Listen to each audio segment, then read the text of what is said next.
Hello दोस्तों, welcome once again to my YouTube channel flying to life. और आज मैं बात करूंगा कुछ ऐसे किताबों की जिसको पढ़ के आप अच्छा फील करेंगे।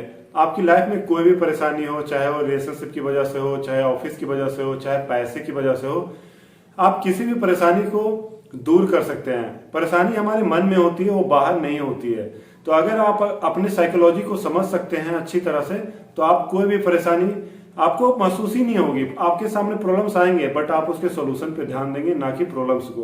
कहा जाता है ना कि प्रॉब्लम्स को प्रॉब्लम समझना ही सबसे बड़ा प्रॉब्लम है। अगर प्रॉब्लम को आप किसी और दृष्टि से देखेंगे कि ये मुझे कुछ लेसन सिखाने आया है, मुझे आगे बढ़ाने आया है, तो आप आगे जा सकते हैं। तो इसलिए दोस्तों, मैं 5 ऐसी किताबें बताऊंगा कि जिसको पढ़ने के बाद आपको बिल्कुल अपने साइकोलॉजी को समझ पाएंगे और कोई परेशानी आने पे उसको अच्छे से हैंडल कर पाएंगे। तो जो पहली किताब मैं बताने जा रहा हूँ वो है मास्टर योर इमोशन। आप अपने इमोशंस को कैसे हैंडल कर सकते हैं। ये इतनी अच्छी किताब है, इसमें बताया गया है कि आप अपने ब्रीदिंग को कंट्रोल करके भी अपने इमोशन को कंट्रोल कर सकते हैं। आप अपने एनवायरमेंट को चेंज करके आप अपने इमोशंस को कंट्रोल कर सकते हैं। आप अपने वर्ड्स को चेंज करके अपने इमोशंस को चेंज कर सकते हैं। आपके जो विचार आ रहे हैं, आपका जो स्लीपिंग पैटर्न है, उसको भी चेंज करके आप अपने थॉट्स को चेंज कर सकते हैं, इमोशंस को चेंज कर सकते हैं। इवन यहाँ तक कि आप अपने खाना जो खाते हैं ना, उसमें अगर थोड़ी सात्विकता ले आए, प्योरिटी ले आए, तो उससे भी आपका इमोशन चेंज होता है। सबसे अच्छी बात जो इस बुक की मुझे लगा, इसमें प्रैक्टिकल बहुत अच्छा दिया हुआ है। हर चैप्टर के लास्ट में कुछ प्रैक्टिकल एक्टिविटी दिया गया है, जिसको आप करेंगे तो आप अपने आप को बेटर समझ पाएंगे। तो ये बहुत ही अच्छी बुक है। आप अपने इमोशंस को समझ सकते हैं और कंट्रोल कर सकते हैं और मास्टर कर सकते हैं। और कोई भी परेशानी है, कैसा भी आपको प्रॉब्लम आता है ना, तो उसको बहुत ही अच्छे से आप समझ के अपने इमोशंस को हैंडल कर सकते हैं। ये थी हमारी पहली किताब। और जो दूसरी किताब है वो है the 5 supreme secret of life. आप देख सकते हैं ये सरसरी द्वारा लिखा गया है। सरसरी जो कि एक स्पिरिचुअल गाइड है, ये बहुत ही रिसर्च के बाद इस बुक को लिखा है। और इस बुक को पढ़ने के बाद आप लाइफ में जब भी किसी प्रॉब्लम को फेस करेंगे ना, तो लगेगा ये तो ऐसे बाएं हाथ का खेल है। आप उसको ऐसे हैंडल कर लेंगे जैसे कुछ हुआ ही नहीं, और उससे आगे बढ़ जाएंगे। आपका लाइफ में जब भी प्रॉब्लम आएगा ना, तो आपको लगेगा ये मुझे कुछ सिखाने आया है, आपको आगे बढ़ाने आया है। तो इसी तरह इसमें 5 सीक्रेट दिया गया है। जैसे कि जैसी प्रॉब्लम बोलते हैं ना, उसी समय वो और बड़ा प्रॉब्लम हो जाता है। जब भी प्रॉब्लम आता है तो इसमें बोला गया कि आप प्रॉब्लम को एक चैलेंज की तरह लीजिए और उसको आप सॉल्व कर सकते हैं। बोला जाता है आदमी से बड़ा कोई भी लाइफ में चैलेंज नहीं है। अगर आप चाहो तो एक प्रॉब्लम के 1000 सोल्यूशन है। बट क्या होता है, एनवायरमेंट की वजह से, हमारी माइंडसेट की वजह से हम उस प्रॉब्लम का सोल्यूशन को देख नहीं पाते हैं। तो इस बुक को पढ़ने के बाद आपको लगेगा कि लाइफ में कुछ भी सिचुएशन है ना, बस एक सिचुएशन है, इवेंट है, कुछ प्रॉब्लम नहीं होता है, उसको आप इजीली सॉल्व कर सकते हो। बहुत ही अच्छी किताब है, आपको जरूर पढ़नी चाहिए अगर आपको लाइफ में कुछ प्रॉब्लम को सॉल्व करना है, अगर प्रॉब्लम को प्रॉब्लम समझते हो तो। यहाँ पे जो तीसरी किताब मैं यहाँ पे बोलूंगा कि how to overcome mental tension. अगर आपकी लाइफ में कुछ प्रॉब्लम आता है जिससे परेशान हो जाते हो, तो ये जरूर पढ़ना चाहिए। स्वामी गोकुलानंद द्वारा लिखा गया है। और इस बुक में इतने अच्छे से इन्होंने लिखा है कि आप कैसे भी कोई भी मेंटल स्ट्रेस को रिलीव कर सकते हो, और बिना मतलब स्ट्रेस लिए हुए कोई भी सिचुएशन आने पे, कोई भी डिफिकल्ट सिचुएशन आने पे। और इसमें गोकुलानंद ने बहुत अच्छी तरह से पूरा समझाया है कि आप कैसे कोई भी मेंटल टेंशन अगर हो रहा है तो उसको आप रिलीज कर सकते हो और उससे दूर हो सकते हो। और जो भी प्रॉब्लम आ रहा है उसको एक जस्ट सिचुएशन देख सकते हो और इवेंट समझ सकते हो उसको, और प्रॉब्लम को देखने का नजरिया को बदल के आप उस प्रॉब्लम से बाहर जा सकते हो। तो ये बहुत ही अच्छी किताब है। आप इसके और लास्ट में जाएंगे तो मेडिटेशन के लिए बताया कि कैसे आप मेडिटेशन कर सकते हो, मेडिटेशन करने के क्या फायदे हैं, उससे आपका मेंटल टेंशन कैसे दूर होता है। तो बहुत ही अच्छी किताब है, छोटी सी किताब है।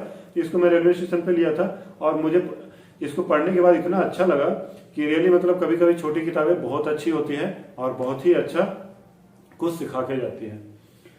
यहाँ पे जो चौथी किताब मैं बताऊंगा, the power of positive thinking by Norman Vincent Paul. और ये किताब इतनी अच्छी है, इसमें बहुत सारे चैप्टर्स हैं। हर चैप्टर में एक कहानी से शुरू किया गया है कि एक कहानी होती है, उस कहानी में कैसे एक डिफिकल्ट सिचुएशन आता है, उसके बाद अगर पॉजिटिव सोचते हैं तो कैसे वो सिचुएशन, फिर जो डिफिकल्ट सिचुएशन होता है वो कैसे बिल्कुल चेंज हो जाता है, देखने का नजरिया बदल जाता है और वो सिचुएशन सॉल्व हो जाता है। तो आप अगर पॉजिटिव सोचते हैं ना, तो कोई भी प्रॉब्लम आपके लिए बहुत ही अच्छा साबित हो सकता है, चाहे आप कैसा भी डिफिकल्ट सिचुएशन है। अगर आप पॉजिटिव सोचते हैं हमेशा, तो उसको आप एक अच्छे सिचुएशन में बदल सकते हैं।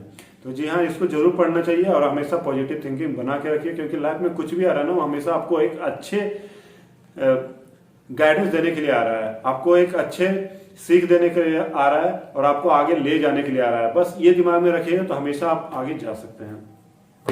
और पांचवा बुक जो कि बहुत ही जबरदस्त बुक है, क्षमा का जादू। ज्यादातर प्रॉब्लम हम देखते हैं, हम आसपास जो इन्वायरमेंट होता है ना, हम लोगों से सही से डील नहीं कर पाते हैं, उससे ज्यादा हमारा मेंटल टेंशन पड़ता है। चाहे वो हमारे घर में फैमिली हो, चाहे आसपास के लोग हो, चाहे कलीग हो, चाहे दोस्त हैं, उसके कारण से हमारा मेंटल टेंशन बढ़ता है। लेकिन हम उससे दूर हो सकते हैं इस बुक को पढ़ के। इस बुक में ये बताया गया है कि आप कैसे लोगों को क्षमा कर सकते हैं। आप सामने अगर क्षमा नहीं मांग पा रहे तो आप बैठ के ध्यान लगा के उनको सामने लाके क्षमा मांग सकते हैं। दूर में कहीं है तो भी क्षमा मांग सकते हैं। ये बुक ऐसा बताता है कि आप किसी से भी क्षमा मांग के आप अपने आप को बिल्कुल हल्का महसूस कर सकते हैं और किसी के भी कार्मिक अकाउंट से दूर हो सकते हैं। जो कार्मिक बंधन किसी से बन गया है, अगर किसी कारण से आपने कुछ गलत बोला, उन्होंने गलत बोला, किसी के आप बहुत दिनों से किसी के बातों को लेकर दिमाग में बैठे हुए हैं, तो ये कहीं ना कहीं एक कार्मिक बंधन बनता जाता है और आपके दिमाग में वो बैठता जाता है। बोलते हैं ना कि आप अगर 1 किलो वजन ही लेके अगर डेली चलोगे तो इतना भारी लगेगा। तो उस तरह से माइंड में भी अगर कुछ चीजों को लेके आप अगर चल रहे हो तो एक तरह से कहीं ना कहीं वो आपका माइंड को जो जितना काम करना चाहिए उतना नहीं करेगा और एक आप हमेशा हैवी फील करोगे और वही धीरे धीरे स्ट्रेस और एंजाइटी और फिर डिप्रेशन में चल बन जाता है और डिप्रेशन का कारण बनता है। तो ये बुक पढ़ने के बाद आपको लगेगा कि आप कोई भी दिन में या सालों पहले या 10 साल पहले कभी भी किसी से आपसे गलती हो गया, किसी और से गलती हुआ है, तो उनके प्रति आपके मन में अगर थोड़ा सा भी गुस्सा है तो उसको आप क्षमा कर सकते हो, या आपसे किसी को दुख पहुंचा है तो उसको भी आप क्षमा कर सकते हो। तो ये बुक छोटी सी है और इसमें 25-26 छोटे छोटे चैप्टर हैं, लेकिन इतना अच्छा है कि आप पढ़ने के बाद आप इतना रिलैक्स फील करेंगे और जो भी इसमें मेडिटेशन दिया गया है या जैसे जैसे प्रैक्टिकल एक्टिविटी दिया गया उसको करेंगे तो उसके बाद आप बिल्कुल रिलैक्स फील करेंगे। तो ये 5 किताबें हैं। अगर आप लाइफ में कोई भी प्रॉब्लम फील कर रहे हैं ना तो ये 5 किताबें उठा के देखिए और पढ़िए। उसके बाद आप इसको इम्प्लीमेंट कीजिए और देखिए कि आप कैसे बिल्कुल कोई भी सिचुएशन आता है ना तो उसको बिल्कुल इजीली हैंडल कर पाएंगे और लाइफ में मतलब अनस्टॉपेबल आगे बढ़ेंगे। और छोटे मोटे सिचुएशन या ये होता है ना ऐसा कि आपके पास एक इतना बड़ा सिचुएशन आया, डिफिकल्ट सिचुएशन है, उसको हैंडल कर लिए, तो उसके बाद अगर छोटी सिचुएशन आती है ना तो उसको आप ऐसे हैंडल कर लेंगे। तो प्रॉब्लम या कोई भी डिफिकल्ट सिचुएशन जो आ रहा है ना वो आपके लिए अच्छा है। एक बार अगर उसको हैंडल कर लिए अगर बड़े डिफिकल्ट सिचुएशन को, तो आप आगे जो भी छोटे छोटे आएंगे ना उसको लगेगा यार तो इसको तो मैं ऐसे हैंडल कर सकता हूँ। तो सब कुछ खेल है माइंडसेट का कि आप माइंडसेट कैसे अपना बना के रखे हो, कैसे आप इसको आगे बढ़ने के लिए बनाते हो। तो ये 5 किताब पढ़िए। अगर आपको अच्छा लगा ये वीडियो तो आप मुझे जरूर बताइए नीचे कमेंट करके। और अगर आप चाहते हैं कि मैं कुछ और वीडियो ऐसा बनाऊं, आपको कुछ ऐसा लगता है कि पर्टिकुलरली इस टॉपिक पे मैं वीडियो बनाऊं, तो वो भी आप लिख के मुझे बता सकते हैं।